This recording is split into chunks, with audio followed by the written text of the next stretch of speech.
കർണാടകയിൽ ഞെട്ടിച്ച ജ്വല്ലറി കവർച്ചയിൽ ഒരാഴ്ച പിന്നിട്ടിട്ടും പ്രതികളെ കണ്ടെത്താനാകാതെ പോലീസ്. കഴിഞ്ഞ ഞായറാഴ്ചയാണ് മൈസൂരു ഹൊൻസൂരിലെ മലയാളിയുടെ ഉടമസ്ഥതയിലുള്ള സ്കൈ ഗോൾഡ് ആൻഡ് ഡയമണ്ട്സ് ജ്വല്ലറിയിൽ തോക്ക് ചൂണ്ടി 10 കോടി വില വരുന്ന സ്വർണ്ണാഭരണങ്ങൾ കവർച്ച ചെയ്തത്.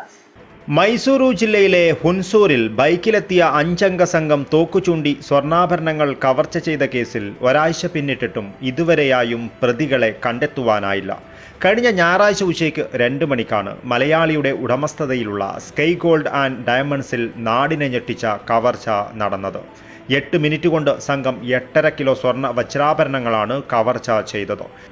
10 കോടിയോളം രൂപ വിലമതിക്കുന്ന സ്വർണ്ണാഭരണങ്ങൾ കവർച്ച ചെയ്തുവെന്നാണ് FIR-ൽ പറയുന്നത്. തടയാൻ ശ്രമിച്ച ജീവനക്കാർക്ക് നേരെ സംഘം 2 തവണ വെടിയുതിർത്തു. ഭാഗ്യം കൊണ്ട് മാത്രമാണ് ഇവർ രക്ഷപ്പെട്ടത്. കവർച്ചാ സംഘത്തിന്റെ CCTV ദൃശ്യങ്ങൾ പുറത്തു വന്നിരുന്നു. ഇതിൽ 2 പ്രതികളുടെ മുഖം വ്യക്തമാണ്. എന്നാൽ ഇവർ ആരാണെന്നതിൽ പോലീസിന് ഇതുവരെയായും സൂചനകളൊന്നും ലഭിച്ചിട്ടില്ല.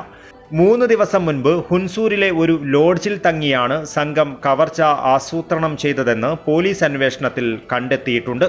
കവർച്ചയ്ക്ക് ശേഷം സംഘം എങ്ങോട്ട് പോയി എന്നതിൽ ഒരു വ്യക്തതയുമില്ല. ഇതിനിടെ ജ്വല്ലറി കവർച്ചാ കേസ് അന്വേഷണത്തിന് മേൽനോട്ടം വഹിച്ചിരുന്ന മൈസൂരു SP വിഷ്ണുവർദ്ധനനെ സ്ഥലം മാറ്റിയ നടപടി ദുരൂഹതയ്ക്കിടയാക്കിയിട്ടുണ്ട്. കർണാടക മുഖ്യമന്ത്രി സിദ്ധരാമയ്യയുടെ സ്വന്തം ജില്ലയിൽ പട്ടാപകൽ നടന്ന കോടികളുടെ കവർച്ചയിൽ പോലീസിന് തുമ്പുണ്ടാക്കുവാൻ സാധിക്കാത്തത് ആഭ്യന്തര വകുപ്പിന് നാണക്കേടുണ്ടാക്കിയിട്ടുണ്ട്. News desk KCN.